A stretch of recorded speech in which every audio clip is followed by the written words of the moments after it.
Imagine a quiet mechanic in a small mountain town, a single father, dedicated to his son and his simple life.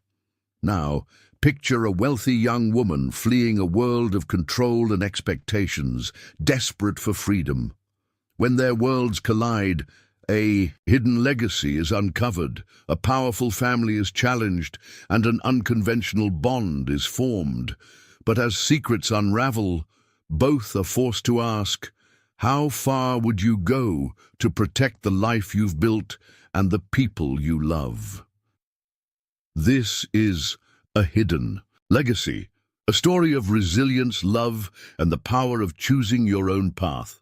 Join us as we dive into this heartfelt journey that will tug at your emotions and leave you inspired.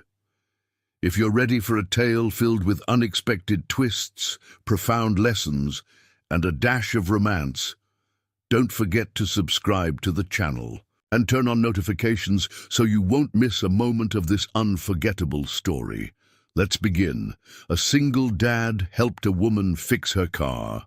His true identity as a billionaire left her stunned. Jack adjusted the brim of his worn-out baseball cap as he wiped his hands on a grease-stained rag.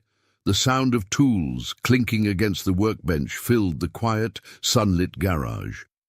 His small auto repair shop stood at the edge of the sleepy town of Silver Ridge, nestled against the Colorado mountains.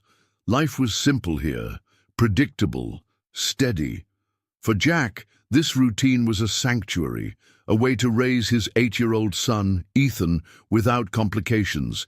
Ethan, an energetic boy with a head full of untamed curls, burst into the garage, carrying 2 sandwiches wrapped in paper towels. "Dad, lunchtime," he announced, his voice echoing off the metal walls. Jack smiled, reaching out to ruffle his son's hair. "Thanks, buddy. Did you make these?" "Of course," Ethan replied proudly. "Peanut butter and jelly. Extra." "Oh, jelly. Just how you like it." As father and son shared their humble meal, a car screeched to a halt outside. Jack's gaze shifted toward the entrance as the door to a sleek black sedan opened. A young woman stepped out, her heels clicking against the gravel. She was striking, tall, elegant, with auburn hair pulled into a neat bun. But it was her eyes that caught Jack's attention. They were shadowed with fear and exhaustion. "Excuse me," she called, her voice steady but with a tinge of urgency. "Is this the repair shop?" "It is," Jack said, standing and brushing crumbs off his shirt. "What seems to be the problem?" The woman hesitated, glancing over her shoulder as if expecting someone to follow her. She cleared her throat. "My car broke down about a mile back. I managed to get it here, but it's making strange noises." Jack nodded and walked over to inspect the car. "Pop the hood, and I'll take a look." As Jack worked, Ethan approached the woman, holding out a juice box he'd been saving. "You look thirsty," he said with a kind smile. She blinked, clearly caught off guard by the boy's gesture. "Thank you," she murmured, accepting it. Ethan tilted his head curiously. "Are you okay? You look kind of sad." "Ethan," Jack called gently, "why don't you grab another sandwich for our guest?" The woman exhaled a shaky laugh, touched by the boy's innocence. "He's sweet," she said softly. "Yeah, he's got a good heart," Jack replied without looking up, his hands deftly examining the engine. As Jack finished his initial assessment, he wiped his hands on his rag and stood upright. "You've got a timing belt issue. It's not a quick fix, but I can get it done by tomorrow." The woman's face fell. "Tomorrow? I can't wait that long." Jack studied her for a moment. "You're welcome to stay in town. There's a small inn just down the road. Quiet, safe." She hesitated again, her polished demeanor cracking ever so slightly. "Thank you," she said, though her voice lacked conviction. Ethan tugged at Jack's sleeve and whispered, "She seems scared. Should we help her more?" Jack crouched down to meet his son's gaze. "We'll do what we can, buddy." Turning back to the woman, Jack softened his tone. "Look, if you're in some kind of trouble, you don't have to face it alone. This town's got good people. You'll be safe here. Her eyes met his, searching for any sign of deceit. All she found was sincerity. For the first time in what felt like days, she allowed herself a small nod of trust. As they settled into a more casual conversation, Ethan, ever curious, asked, "What's your name?" "Anna," she said, offering a faint smile. "I'm Ethan, and that's my dad, Jack. He can fix anything," Ethan declared proudly. Anna's smile widened, but it didn't reach her eyes. She glanced at Jack, who was back under the hood of her car. "Your son's quite the talker," she said. "He keeps me on my toes," Jack replied, his voice warm. Anna lingered near the car, fiddling with the strap of her handbag. "You're very kind, both of you. It's not something I'm used to." Jack glanced up, his expression neutral but curious. "Well, kindness doesn't cost a thing, and sometimes it's all someone needs to get through the day." Her gaze dropped to the ground, her grip tightening on her bag. Jack noticed, but didn't press. He had learned long ago that everyone had their battles, and some wounds needed time before they could be shared. As the afternoon sun dipped lower, Jack finished inspecting Anna's car and gave her an estimate for the repairs. Anna thanked him, her voice quieter now, as if the weight of her situation was finally catching up to her. Ethan, sensing her unease, grabbed a small bouquet of wildflowers from the patch near the garage and handed them to her. "These always make me feel better," he said. Anna knelt down to meet Ethan's eyes. "Thank you, Ethan, you're a very kind boy." As she stood, Jack spoke again. "Anna, whatever you're running from, just know that you're safe here." She looked at him, startled. "How did you—" "Call it a hunch," Jack said simply. As Anna walked toward the inn Jack had suggested, she glanced back at the garage. Jack and Ethan were still there, Ethan waving enthusiastically while Jack gave her a small nod. For the first time in days, Anna felt a flicker of hope, but her heart remained heavy, knowing that the shadows of her past were not far behind. Anna sat at the corner table of the small inn's dining room, her hands wrapped around a steaming cup of tea. The soft murmur of conversation and the occasional clinking of silverware filled the room, yet her thoughts were miles away. Every glance toward the door sent a shiver down her spine. Her heart raced with every creak of the floorboards, her mind replaying the same haunting question: what if they find me here? The warmth of the tea seeped into her fingers, but it did little to calm her. As she stared out the window, the soft patter of footsteps drew her attention. Ethan approached, his grin wide, holding a small notebook and a pencil. "Hi, Anna.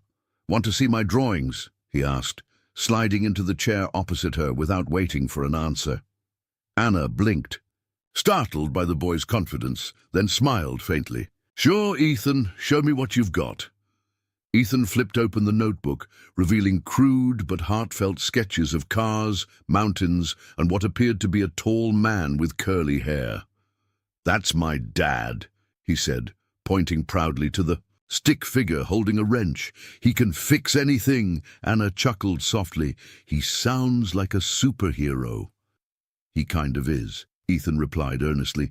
After she went away, Dad did everything for me. He works hard, every day, and never gets mad, even when I mess up." Anna's smile faltered as she caught the faintest flicker of pain in Ethan's voice. "Your mom, she's not around anymore." Ethan shook his head. "She passed away when I was little. I don't remember much, but Dad says she loved us a lot." He paused, studying her intently. "Do you have someone who takes care of you? Like my dad takes care of me?" Anna froze. The question cut deeper than she expected. "No," she admitted softly. "Not really." Ethan tilted his head. "Why not? Everyone should have someone who looks out for them." "It's complicated," Anna replied, her voice barely above a whisper. "My family. They care more about what people think of us than about how we feel." Ethan frowned, clearly puzzled by the idea. "That doesn't sound fair." "It's not," Anna agreed, surprised by her own candor. For a moment she let herself relax, drawn in by the boy's disarming honesty.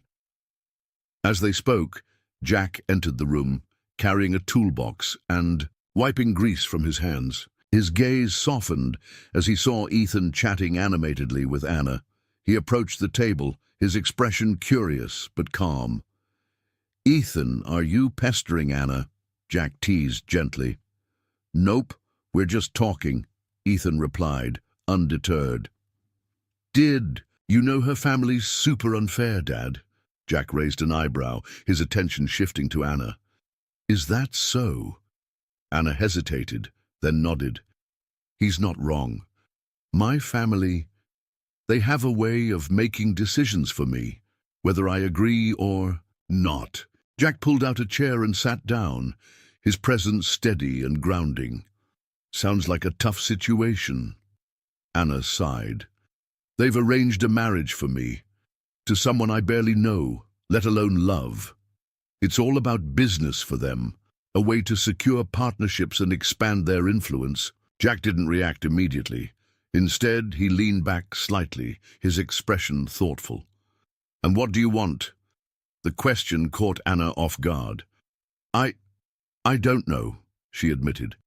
"I've spent so much time doing what they wanted that I never stopped to think about what I wanted." Jack nodded slowly. "That's not an uncommon feeling, but it sounds like you've already taken the first step by coming here." Anna looked down at her cup, her fingers tightening around it. "It doesn't feel like enough. They won't stop until they find me. And if they do—" Her voice trailed off, heavy with fear. Ethan reached across the table and placed his small hand over hers. "Don't worry. My dad always says problems are like broken cars. You just need the right tools to fix them." Anna couldn't help but laugh softly, despite the tears that threatened to spill. "Your dad's a wise man." Jack smiled faintly, glancing at his son. "He's got a way of simplifying things, doesn't he?" Anna met Jack's gaze, finding a surprising sense of reassurance there. His calm demeanor, paired with Ethan's innocence, made her feel something she hadn't in a long time. "Safe. You're both kind," she said softly. "I'm not used to that." Jack shrugged. "Kindness doesn't cost anything, and sometimes it's all someone needs to make it through." For the first time since arriving in Silver Ridge, Anna allowed herself to breathe deeply. The weight on her chest felt slightly lighter, though the shadows of her past still loomed large. As the evening settled in, Jack stood to leave. "We'll finish up your car tomorrow. In the meantime, get some rest. Things always look a little clearer in the morning." Anna nodded, watching as he and Ethan walked out together. She felt a flicker of hope, but it was tempered by the gnawing fear of what might come next. The morning air in Silver Ridge was crisp, carrying the faint scent of pine trees from the surrounding mountains. Jack stood outside his garage, sipping coffee from a dented thermos, his eyes scanning the horizon as though reading the day ahead. Inside, Ethan was humming a tune while organizing a toolbox, his cheerful energy filling the otherwise quiet space. The rumble of a truck interrupted the peace, and Jack turned to see a familiar face climbing out. It was Tom, an old acquaintance and former colleague from a life Jack had left far behind. "Jack Walker," Tom called, striding over with a wide grin. "You're the last person I thought I'd find in a place like this." Jack's grip on. His thermos tightened ever so slightly, but he forced a relaxed smile. "Tom, it's been a while." Tom clapped him on the shoulder. "Too long. What's it been, 5 years? 10? Still fixing things, I see, though I never pegged you for a small-town mechanic." Jack's expression didn't falter, but there was a tension in his posture that Anna, standing nearby, couldn't miss. She was there to check on the progress of her car, but now found herself an unintentional observer of this exchange. "Life as a way of changing your plans," Jack said simply. Tom chuckled, glancing around the modest garage. "That's for sure. But I remember you at the helm of those big meetings, running the show. You had the kind of presence people couldn't ignore." Jack's jaw tightened briefly before he replied. his tone even. That was a long time ago. Tom seemed oblivious to Jack's discomfort and continued. You know, people in the industry still talk about you, the man who walked away. It's like some kind of legend now. What made you do it anyway? Jack shot a glance at Anna, who quickly pretended to be engrossed in her phone. Priorities change, he said firmly, signaling the end of the topic. What brings you here, Tom? Oh, just passing through, Tom said, finally catching Jack's tone. Thought I'd drop in when I saw the name on the sign. Couldn't believe it was you. Well, now you know, Jack replied with a faint smile that didn't reach his eyes. Take care, Tom. As Tom drove away, the weight in the air was palpable. Jack turned back to his work without a word, but Anna couldn't shake the feeling that there was much more to this quiet man than she had initially thought. Later that day, while Jack was engrossed in repairing Anna's car, Ethan took it upon himself to entertain her. He brought out a box of old photographs, plopping it down on a workbench. These are some pictures of me and Dad, he said proudly. Want to see? Anna hesitated, unsure if this was a boundary she shouldn't cross, but Ethan's eager expression made it hard to refuse. The photos were a mix of candid shots. A young Ethan with chocolate smeared on his face, Jack teaching him how to fish, and a rare image of a smiling woman, Ethan's mother. But what caught Anna's attention were the pictures of Jack in a suit, standing in what appeared to be a lavish office. This one's my favorite, Ethan said, pointing to a photo of Jack holding a small trophy. That's when he won a big business award. I don't really get what it was for, but Mom said he was super important back then. Anna studied the photo, noting the confident posture and sharp gaze of a man who seemed worlds apart from the quiet mechanic she knew now. Your dad looks different here, she said carefully. Ethan nodded. Yeah, but he's happier now. He says we don't need all that fancy stuff as long as we have each other. That evening, Anna lingered at the garage as Jack locked up. She leaned against the doorway, watching him with curiosity. Your son told me a little about you, she said, breaking the silence. Jack glanced up but didn't stop what he was doing. Did he now? He showed me some photos, she continued. You looked different, important. Jack chuckled softly, shaking his head. Kids see things in their own way. What they remember isn't always what matters most. But it's true, isn't it? Anna pressed gently. You had a different life before this. Jack finally met her gaze, his eyes steady but guarded. Everyone has a past, Anna. The real question is whether it defines who you are now. His words hung in the air, heavy with unspoken meaning. Anna wanted to ask more, but something in Jack's tone made her stop. He wasn't ready to share, and she didn't want to push him. As Anna walked back to the inn, her mind was a whirlwind of questions. Jack's calm demeanor and deliberate words hinted at a story far more complex than he let on. Who was he before Silver Ridge, and what could have driven him to leave it all behind? Anna sat by the window of her room at the inn, her hands clasped tightly around a warm mug of coffee. The peacefulness of Silver Ridge had begun to seep into her bones over the past few days, softening the constant tension in her shoulders. But today, unease crept back in. Something felt wrong. She glanced out the window and froze.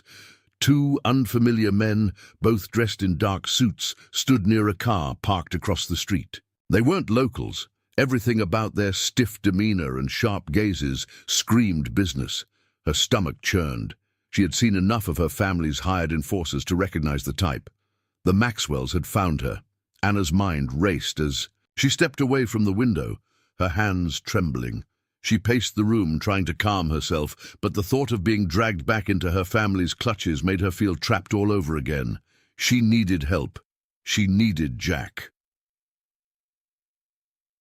Throwing on her coat, Anna left the inn through the side door, carefully avoiding the men's line of sight. She hurried down the quiet street to Jack's garage, her breath coming in short, panicked bursts. When she arrived, Ethan was outside, trying to balance a soccer ball on his knee. He stopped mid-attempt when he saw her. "Anna, you look—" He hesitated, noticing her pale face. "Are you okay?" "I need to see your dad," Anna said, trying to steady her voice. Ethan nodded and led her inside, where Jack was bent over an engine, his sleeves rolled up and grease smudged on his forearms. "Anna?" Jack straightened, immediately noticing her distress. "What's wrong?" "They found me," she said, her voice barely above a whisper. "There are men outside the inn. I think my family sent them." Jack's jaw tightened, and he wiped, his hands on a rag, his movements deliberate. "All right, stay calm. Let's figure this out." Jack closed the garage door, turning to Ethan. "Buddy, I need you to stay in the back and keep an eye on the road. If you see anything unusual, let me know right away." Ethan nodded, his usual playfulness replaced by a focused seriousness. That surprised Anna. Jack turned to her.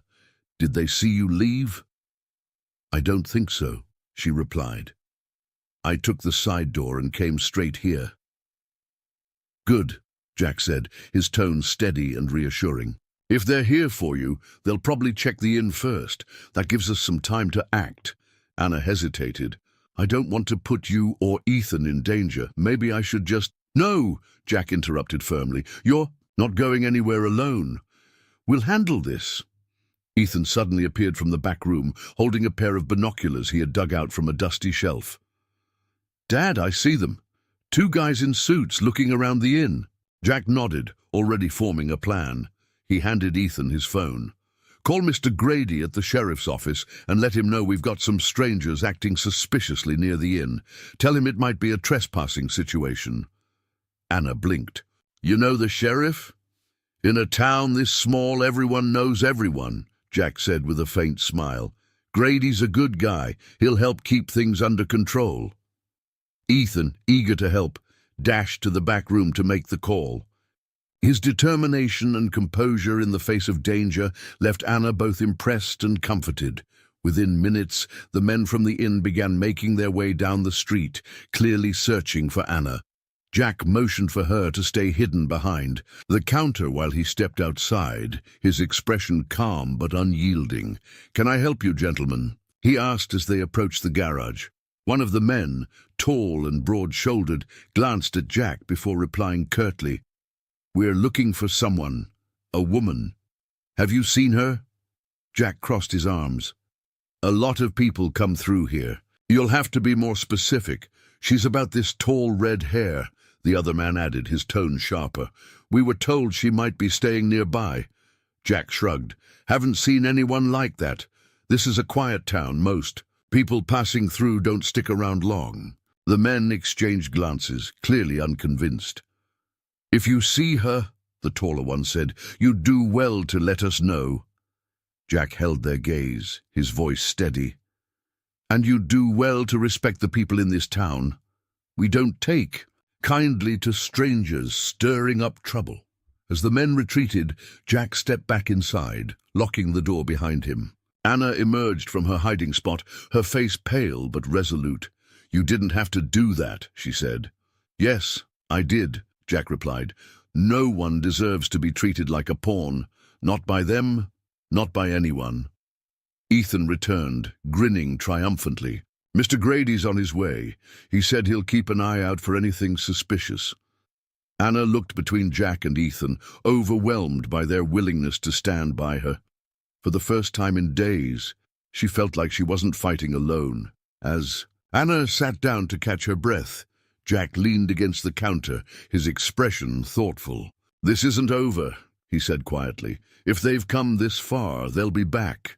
You need to decide how far you're willing to go to stand up to them." Anna met his gaze, a flicker of determination lighting in her eyes. "I'm tired of running," she said. Anna sat in the garage, watching Jack work on her car. The rhythmic clinking of tools and Jack's steady focus made the space feel calm and safe, a stark contrast to the chaos she had left behind. Yet, A nagging curiosity about Jack's past lingered in her mind, especially after their recent confrontation with the Maxwell men. As her eyes wandered around the garage, something caught her attention. Tucked away on a dusty shelf was an old leather-bound binder with a faintly embossed logo, Walker Holdings. Anna's breath caught. The name was familiar, too familiar. It was one of the largest business empires in the country and a direct competitor to her family's Maxwell dynasty. What was it doing here? She pulled the binder off the shelf and flipped it open, revealing neatly arranged documents, meeting, notes, and photos.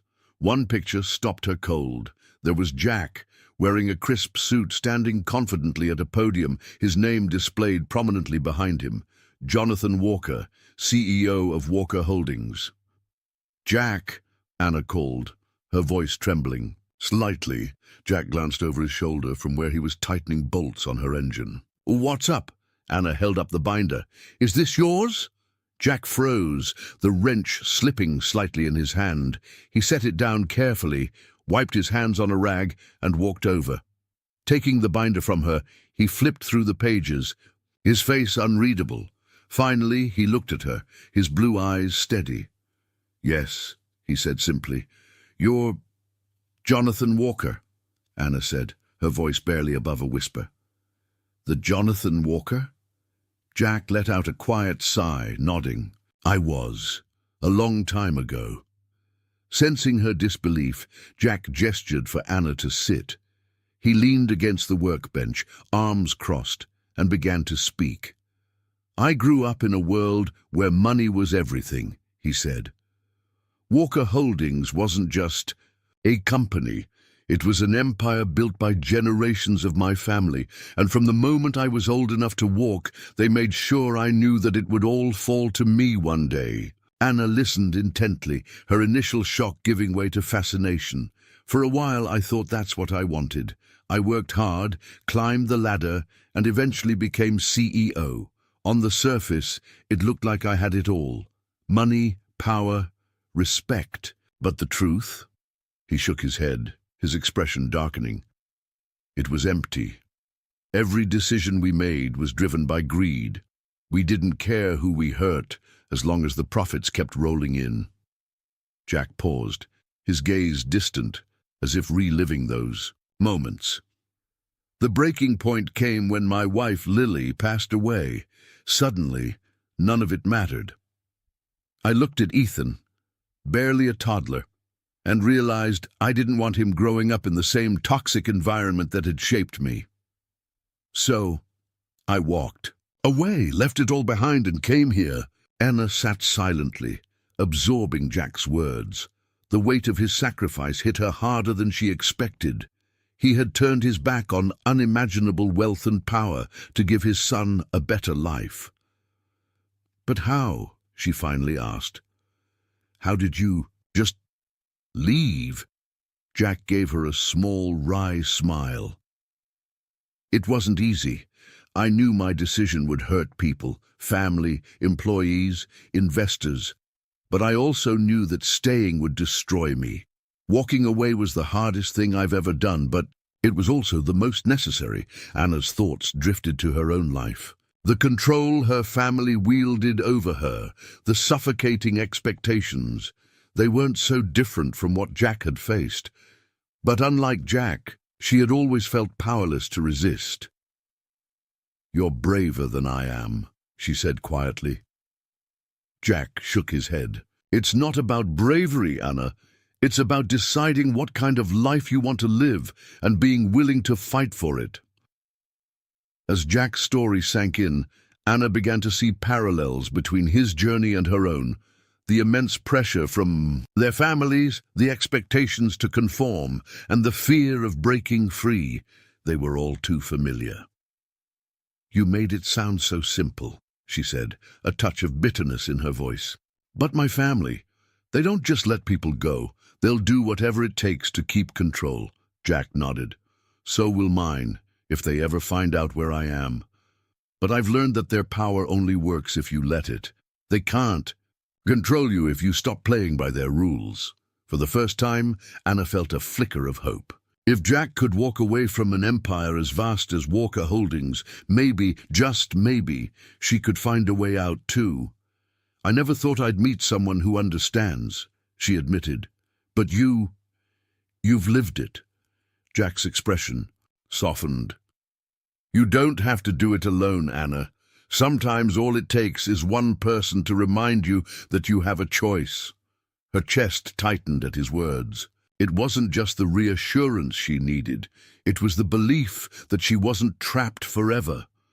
That night, as Anna returned to the inn, she couldn't stop replaying Jack's story in her mind.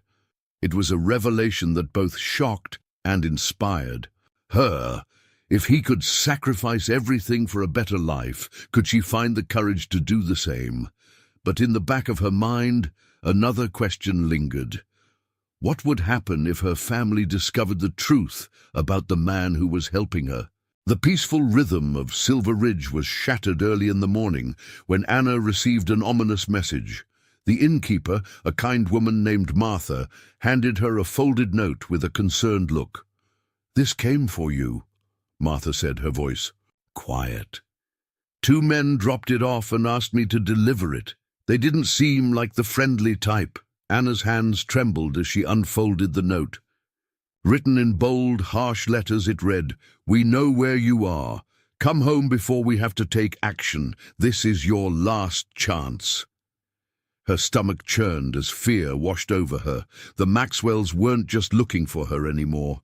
They had found her. Anna rushed to Jack's garage, the note clutched tightly in her hand. She found him leaning over a car, his movement steady and deliberate despite the early hour. "Jack!" she called, her voice shaking. He looked up immediately, his brow furrowing when he saw her expression. "What's wrong?" Anna handed him the note, unable to find her voice. Jack read it carefully, his face hardening. Without a word, he placed the note on the workbench and turned to her. "They're here," she said finally, her voice barely above a whisper. Jack nodded. "Looks like it, but don't worry, we'll handle this." Anna shook her head. "Jack, this isn't your fight. I don't want you or Ethan getting hurt because of me." Jack stepped closer, his tone calm but firm. "Anna, listen to me. You don't have to face this alone. They might have power, but that doesn't mean we can't outsmart them." Jack quickly formulated a plan. He called Sheriff Grady, an old friend who had a reputation for fairness and a no-nonsense approach to the law. "Grady, I need a favor," Jack said over the phone. "We've got a couple of strangers in town causing trouble. Can you send someone to keep an eye on the inn?" Grady didn't hesitate. "Consider it done. I'll head over myself." Next, Jack tapped into his past connections, making a call to an old colleague from Walker Holdings who still owed him a favor. Though Jack had left that life behind, he hadn't completely severed ties. "I need some information," Jack said. "The Maxwell family. Can you find out what their next move might be?" The voice on the other end agreed without question, a testament to the respect Jack still commanded, despite his departure from the business world. By mid-afternoon, the Maxwell family's hired men returned to Silver Ridge. This time, they didn't. Look, they came directly to the garage, their intentions clear. Jack stepped outside, his posture relaxed but his eyes sharp. "Gentlemen," he greeted, his voice steady, "what brings you back?" "We're here for Miss Maxwell," the taller of the two said bluntly. "You know where she is. Hand her over and we won't have any problems." Jack crossed his arms, unfazed by their aggressive tone. "Funny thing about problems," he said. "They have a way of finding people who don't belong here." The shorter man took a step forward, his hand twitching as if he were considering making a move. "You don't want to make this harder than it needs to be. Just tell us where she is." Jack didn't budge. "This is a small town. People notice when outsiders show up looking for trouble. The sheriff's already been informed, and I'm sure he'd love to have a chat with you." The men exchanged uneasy glances, clearly caught off guard by Jack's calm confidence. "You think you're clever, don't you?" the taller man sneered. "No," Jack said evenly. I just know how to deal with bullies." At that moment, Sheriff Grady pulled up in his patrol car, stepping out with an air of authority. "Afternoon, gentlemen," he said, tipping his hat. "Heard there's been some trouble." The men stiffened, their bravado wavering. "No trouble here, Sheriff," the taller one said quickly. Grady's sharp eyes scanned them. "Good. Then you won't mind leaving town now." The hired men exchanged looks, then turned and left without another word. As their car disappeared down the road, Grady turned to Jack. "You've got a way of attracting excitement," he said with a smirk. "Just trying to keep the peace," Jack replied. Inside the garage, Anna watched the scene unfold through the window. When Jack returned, she let out a shaky breath. "They're gone," she said, relief and guilt warring in her voice. "For now," Jack corrected. "They'll be back. People like them don't give up easily." Anna's shoulders slumped. "I don't know if I can keep doing this. Running, hiding, it feels hopeless." Jack placed a reassuring hand on her shoulder. "It's not hopeless. You've already taken the first step by leaving. The next step is deciding how far you're willing to go to take back your life." Anna looked up at him, her eyes filled with uncertainty, but also a spark of determination. "I'm tired of being afraid," she admitted. "Good," Jack said with a small smile. "Because fear is just another tool they use to control you, and you're stronger than that." As the sun set over Silver Ridge, Anna sat outside the garage, staring at the horizon. The fear in her chest hadn't disappeared, but it was now accompanied by something else. Resolve. The quiet of the morning in Silver Ridge was a stark contrast to the storm of thoughts in Anna's mind. She sat by the window of the inn, a legal pad in front of her, filled with scribbled notes and underlined phrases. For the first time in years, she wasn't just reacting to her family's demands, she was planning her own steps forward. Her conversations with Jack replayed in her mind, particularly his calm but firm words. "Fear is just another tool they use to control you. And you're stronger than that." His belief in her strength was something she hadn't dared to see in herself. But now, sitting with a cup of coffee and a head full of determination, she felt a flicker of hope. "Morning, Anna." Ethan's cheerful voice pulled her out of her thoughts. He bounded into the room, carrying a basket of freshly picked wildflowers. "Look what I found." Anna smiled, setting her pen down. "Those are beautiful, Ethan." "Thank you." He placed the basket on the table, then sat across from her, studying the legal pad with exaggerated seriousness. "What are you working on?" Anna hesitated, then decided to be honest. "I'm trying to figure out how to make sure my family can't control me anymore." Ethan frowned. "That sounds hard, but my dad says anything is possible if you make a good plan." Anna laughed softly. "Your dad is a very wise man." Ethan nodded emphatically. "Yep, and I'm pretty smart too. Want me to help?" His innocent confidence made Anna laugh again, and for a moment the weight on her shoulders felt lighter. Later that day, Anna visited the garage, where Jack was tightening bolts on an old pickup truck. He looked up as she approached, wiping his hands on a rag. "You look like you've been thinking hard," Jack said, gesturing to the legal pad she was holding. "I have," Anna admitted. "I'm trying to figure out my next steps. I can't keep running, but I also can't let them pull me back." Jack nodded, leaning against the workbench. "Have you thought about legal options? Restraining orders, cutting financial ties, anything that makes it harder for them to reach you?" "That's what I've been researching," Anna said. "But it feels overwhelming. They have lawyers, connections, resources. I'm just one person." Jack's gaze softened. "So was I once. But you'd be surprised how much you can do when you're clear about what you want. It's not about fighting their power head-on. It's about finding the cracks in their armor." Anna tilted her head, intrigued. "How did you do it, when you walked away from your family?" Jack exhaled, his expression thoughtful. I didn't. Try to win their game. I changed the rules. I cut ties completely. No money, no contact, nothing they could hold over me. It wasn't easy, but it gave me my freedom. Inspired by Jack's advice, Anna decided to take a bold step. She pulled out her phone and scrolled through her contacts, stopping at a name she hadn't called in years. Rachel Hayes, her college roommate and one of the few people who truly knew her. Rachel had become a successful attorney, specializing in family law. If anyone could help Anna navigate the tangled mess of her family's influence, it was her. With a deep breath, Anna pressed the call button. The phone rang twice before a familiar, upbeat voice answered. "Anna Maxwell, is that really you?" Rachel exclaimed. "It's me," Anna said, her voice shaky but determined. "I need your help." As Anna explained her situation, Rachel listened intently, asking questions and offering preliminary advice. By the end of the call, Anna felt a sense of clarity she hadn't experienced in years. "We'll figure this out," Rachel assured her. "But Anna, you need to be ready. This won't be easy." "I am," Anna replied, surprised by her own conviction. "I just want my life back." After hanging up, she sat quietly for a moment, letting the weight of her decision sink in. It wasn't just about escaping her family. It was about reclaiming her independence and building a life on her terms.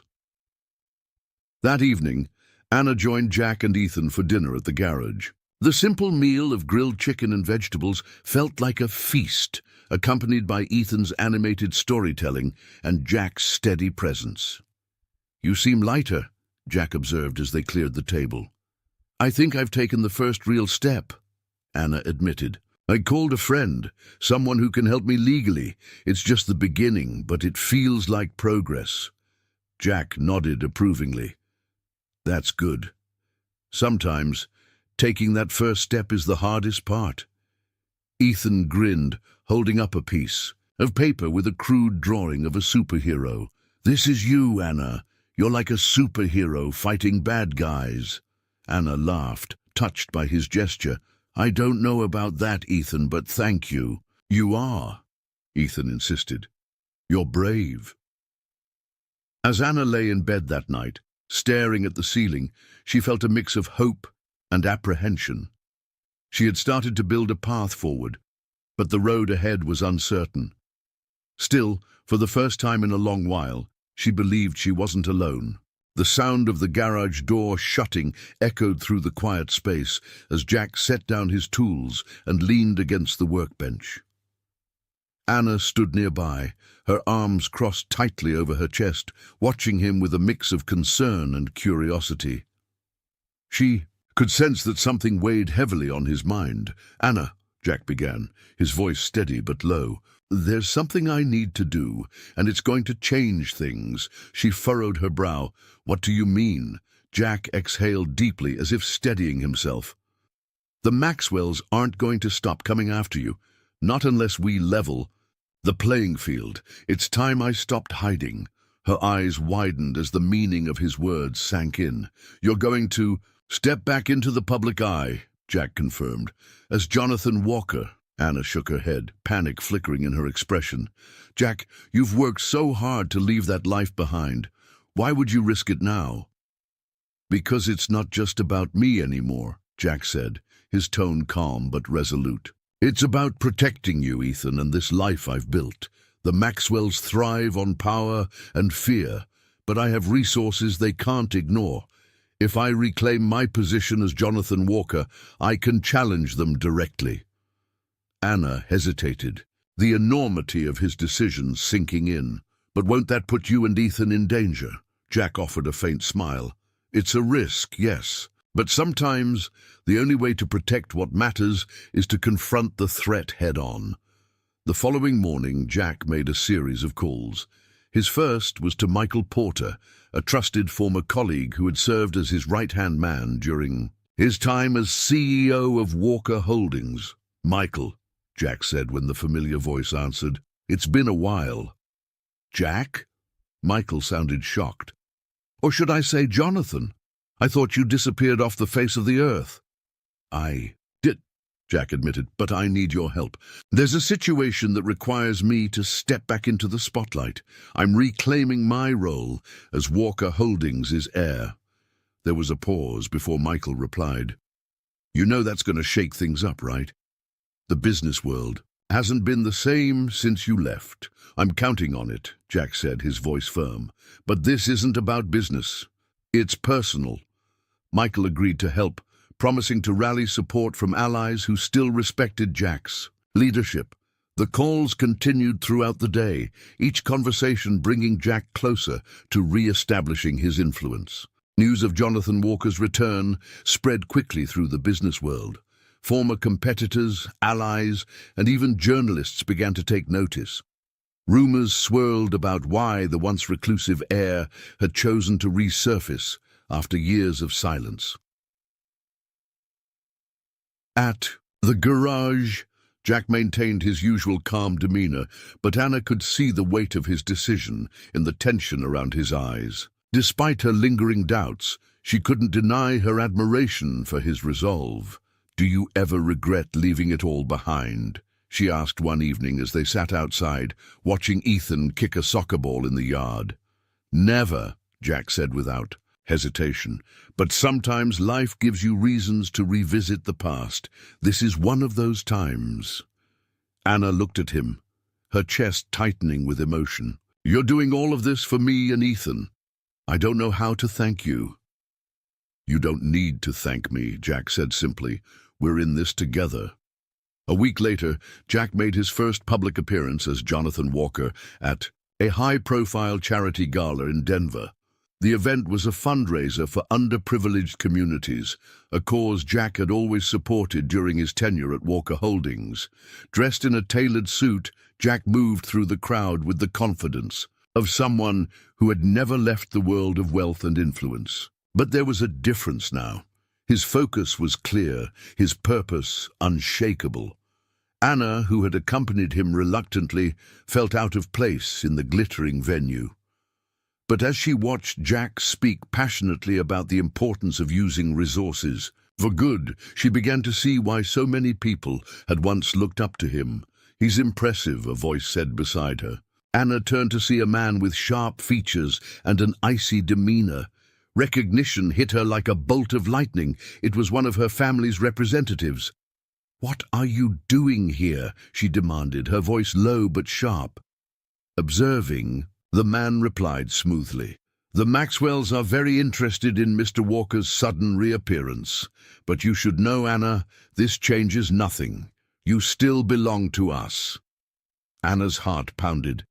But before she could respond, Jack appeared at her side. His presence was commanding, his gaze locking onto the Maxwell representative with quiet intensity. "She doesn't belong to anyone," Jack said, his voice cold as steel. "And if the Maxwells think they can intimidate her, or me, they're in for a rude awakening." The Maxwell representative smirked, but said nothing more, disappearing into the crowd. As the night wore on, Anna couldn't shake the feeling that this was only the beginning of a much larger confrontation. Jack, meanwhile, remained steadfast, his presence at the gala sending a clear message. Jonathan Walker was back, and he wasn't afraid to challenge those who sought to harm the people he cared about. Jack sat at his kitchen table, the dim glow of the overhead light reflecting off the polished wood. In front of him lay a stack of papers, financial reports, proposals, and invitations to meetings from Walker Holdings. Each one seemed to demand his attention, pulling him closer to the life he had left behind. He rubbed his temples, exhaustion evident in the lines on his face. Across from him, Anna watched in silence, her cup of tea untouched. She had grown accustomed to Jack's quiet strength. But tonight, she could see the strain etched deeply into him. "You've been at this for hours," she said softly. "Why don't you take a break?" Jack looked up, his eyes meeting hers. "I'm trying to figure out what the right move is," he admitted. "Reclaiming Walker Holdings might give me the leverage we need against your family, but..." He trailed off, gesturing toward the papers. "This world, this fight, it's everything I walked away from for a reason. Anna leaned forward, her voice gentle but firm. "Jack, no one's forcing you to go back to that life. You've already done more for me than I ever could have asked. Whatever decision you make, it should be what's best for you and Ethan." The next morning, Jack drove into Denver for a meeting with the current board members of Walker Holdings. As he entered the sleek, glass-paneled building, whispers followed him. Employees and executives alike stopped to stare, their expressions a mixture of curiosity and awe. Mr. Walker, one of the board members, greeted him, extending a hand. "It's been a long time. Your return has certainly caused a stir." Jack shook his hand, offering a polite but reserved smile. "Let's get to the point," he said. During the meeting, the board presented him with a proposition: return as the full-time CEO of Walker Holdings. They argued that his leadership would restore the company's reputation and bring stability in the face of recent market challenges. "We need you," one of the board members said. "Walker Holdings was at its best under your guidance. The business world would welcome you back with open arms." Jack listened carefully, his expression unreadable, but inside a storm was brewing. The weight of their expectations clashed with his memories of the life he had chosen to leave behind. That evening, Jack returned home to Silver Ridge, his mind heavy with the implications of the day's discussions. After putting Ethan to bed, he joined Anna on the porch, where she sat wrapped in a blanket, gazing at the stars. "You're quiet tonight," she said, as he sat down beside her. Jack sighed, resting his elbows on his knees. "The board wants me to come back as CEO. Full time. They're convinced it's the only way to move forward." Anna turned to face him, concern in her eyes. "What do you think?" "I think it's a trap," Jack admitted. "The more I get pulled back into that world, the more I risk losing what matters most. Ethan, this town, the peace I've found here. I can't let all of that go." Anna reached out, placing a hand on his arm. "Then don't. Jack, you've already proven that you don't need their world to make a difference. You've done more for me and Ethan than they ever could. Trust yourself to make the right choice." The next day, Jack sat in his garage, watching Ethan play with a toy car he had been fixing. His son's laughter echoed through the space, grounding him in a way that nothing else could. "Dad," Ethan said, looking up from his toy, "are you gonna have to leave again?" Jack's heart tightened. He crouched down beside Ethan, ruffling his hair.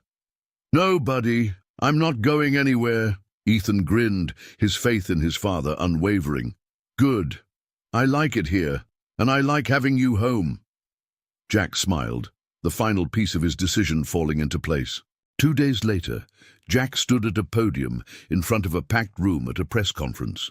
Journalists buzzed with anticipation, eager to hear the reason behind his sudden return to the public eye.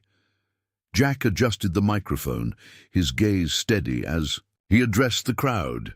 "Many of you know me as Jonathan Walker, the former CEO of Walker Holdings. Years ago, I left that life behind to focus on what mattered most, my family and my values. Today, I stand before you to make one thing clear. I will not be returning to the corporate world." The room erupted in murmurs, but Jack raised a hand, silencing the crowd. "Instead, I am redirecting Walker Holdings' resources toward initiatives that create meaningful change.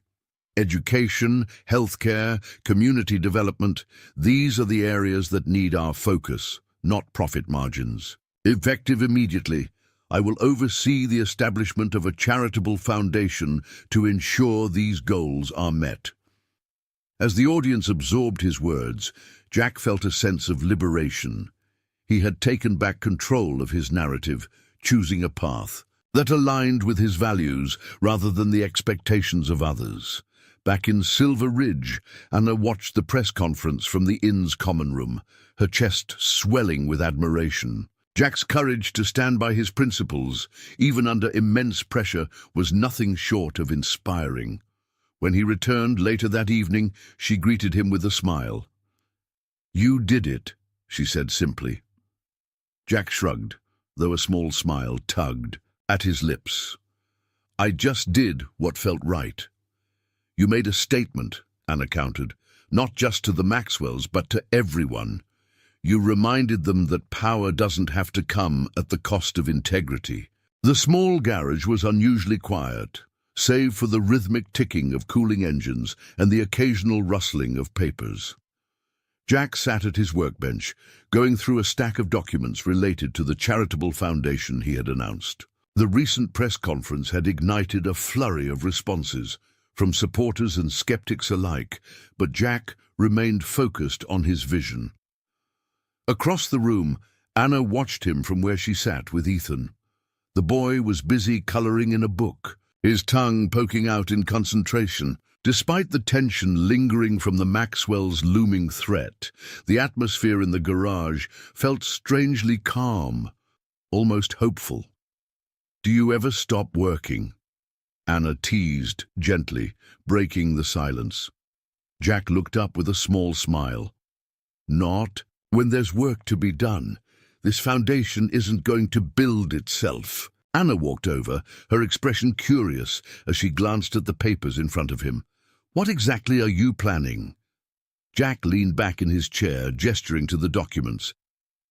"The foundation's goal is to focus on real, tangible changes. Scholarships for kids in underprivileged communities, healthcare programs, rebuilding infrastructure in struggling towns like this one." Anna raised an eyebrow. "That's ambitious." "It has to be," Jack replied. "If I'm going to use Walker Holdings resources, I want it to mean something. I've spent too long seeing money used to hurt people. It's time it does some good." Anna nodded, impressed. "You really believe you can make this work, don't you?" Jack's gaze softened as he looked at her. "I believe it's worth trying. Just like I believe you can find your way out of your family's grip. It's not about guarantees, it's about doing what's right." Their conversation was interrupted by Ethan's voice. "Look, Anna." He held up his drawing, a colorful depiction of the three of them, standing in front of a big building labeled Walker Foundation. Anna laughed, taking the drawing from him. "This is amazing, Ethan. You're quite the artist." Ethan grinned. "That's us helping people. Dad always says helping is the best thing we can do." Jack chuckled. "I don't remember saying it exactly like that, but he's not wrong." Anna looked at the drawing again, her heart warming at Ethan's simple yet profound optimism. "You know, Ethan," she said, "you have a way of making everything seem possible." "Because it is," he said matter-of-factly. Later that evening, as the sun dipped below the mountains, Anna found herself sitting on the porch of the inn, her phone in her hand. She scrolled through her contacts until she reached Rachel Hayes's name. Her finger hovered over the call button for a moment before she pressed it. Rachel answered almost immediately. "Anna, hey! How are things going?" "I've made a decision," Anna said, her voice steady despite the nerves fluttering in her chest. "I want to move forward with cutting ties with my family. Legally, financially, everything."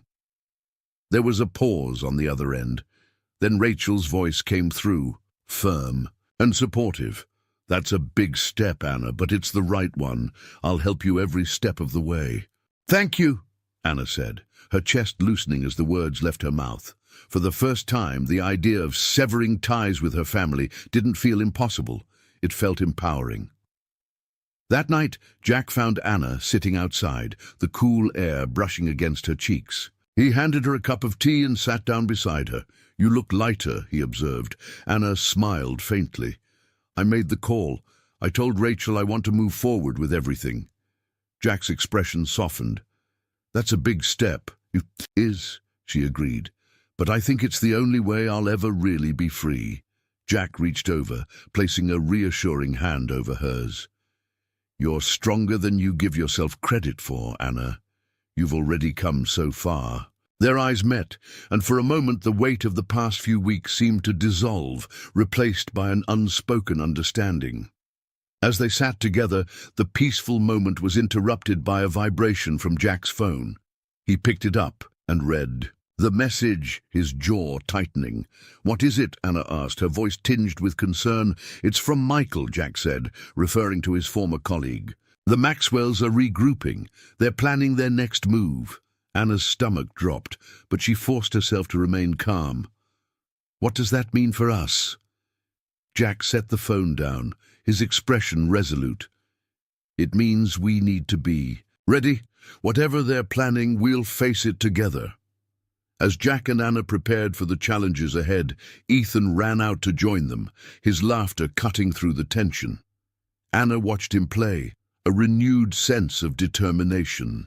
Building within her, the morning sun bathed the town of Silver Ridge in a golden glow, casting long shadows on the mountains as life began to stir. Inside the garage, Jack, Anna, and Ethan were immersed in their own flurry of activity. Stacks of documents, charts, and letters were spread across a workbench, each representing a piece of their shared vision. Jack stood at the center, his sleeves rolled up, speaking to Anna about the next steps for the foundation. Anna, now radiating confidence and purpose, listened intently, occasionally scribbling notes. Ethan, ever the optimist, sat nearby, drawing colorful logos for the foundation, his laughter punctuating their conversation. For the first time in what felt like forever, Anna felt like she belonged, not to a family bound by control, but to a home built on trust and mutual care. That peace, however, was soon interrupted. Jack's phone buzzed with a message from Michael. "The Maxwells just filed an injunction to freeze your foundation's assets. They're trying to force a meeting to negotiate Anna's return." Jack read the message aloud, his jaw tightening. Anna paled, her hands trembling slightly. "They won't stop, will they?" she whispered. Jack placed a reassuring hand on her shoulder. "No, they won't. But neither will we." Later that day, Jack called a meeting with key allies, including Sheriff Grady, Michael, and Rachel, Anna's attorney. They gathered in the garage, turning the space into an impromptu war room. Maps of Silver Ridge, legal documents, and plans for the foundation covered every surface. "They're trying to disrupt everything we've built," Jack said, his voice steady but firm. "But we're not going to let them." Rachel spoke next, her tone resolute. "Anna, the legal groundwork we've laid will hold. If they push too hard, it'll backfire. They've overplayed their hand." Michael added, "And Jack's influence is already shaking their position. The business world is starting to take notice of their tactics. Public opinion isn't on their side." Anna listened to their words, feeling a surge of determination. She wasn't alone in this fight anymore, and for the first time, she believed they could win. The following week, Jack and Anna agreed to meet with the Maxwell family's representatives in a neutral location, a small conference room in Denver. The atmosphere was tense as Anna entered the room alongside Jack, her head held high. Across the table sat two of the Maxwell's top lawyers, their expressions cool and calculating.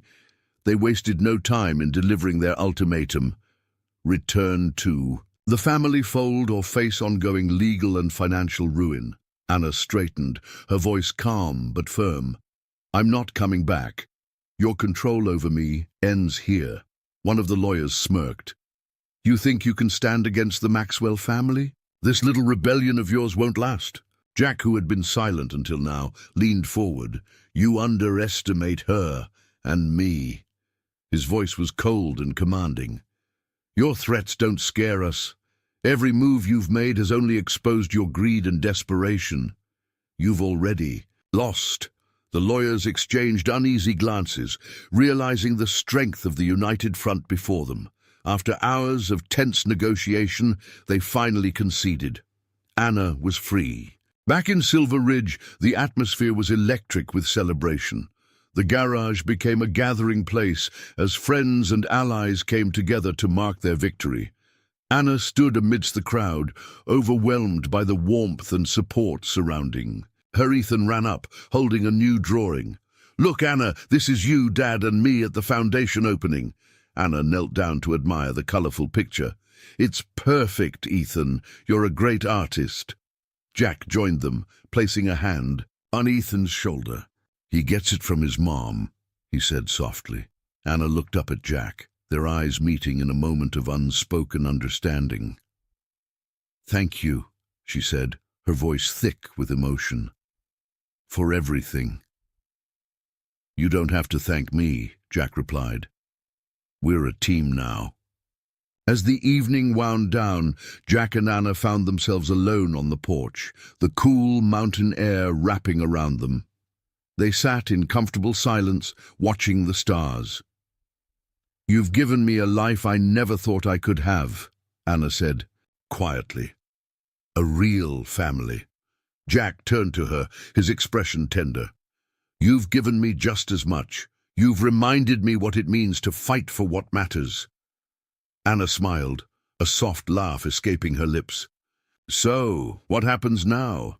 Jack chuckled, leaning back in his chair. "We keep building, one step at a time, and see where it takes us." Their conversation trailed off into a shared smile, their bond deeper than words could express. That night, Ethan sat at his desk, writing a letter to his late mother. His words were simple but heartfelt. "Dear Mom, I wish you could see us now. Dad's building something amazing, and we have Anna with us too. She's like the family we didn't know we were missing. I think you'd like her. We're happy, and I know you'd be proud of Dad. I miss you, but I feel like you're still here with us in a way. Love, Ethan." The next morning, as the sun rose over Silver Ridge, Jack, Anna, and Ethan stood together on the porch, looking out at the horizon. Their future was still uncertain, but it was filled with promise, one built on love, resilience, and shared purpose. This final chapter ties up the major story arcs while leaving room for interpretation, delivering a satisfying conclusion filled with emotional resonance and positivity. Let me know if further refinements are needed. Thank you for joining us on this incredible journey. Before we dive deeper, we'd love to know, where are you watching from? Drop your location in the comments below, and let's see how far this story is reaching. If you're enjoying A Hidden Legacy and want to hear more inspiring tales like this, don't forget to hit that subscribe button and turn on notifications. It's the best way to stay connected and ensure you don't miss the next chapter. Your support means the world to us, and we're so grateful to have you here. Thank you for watching, and we'll see you in the next episode.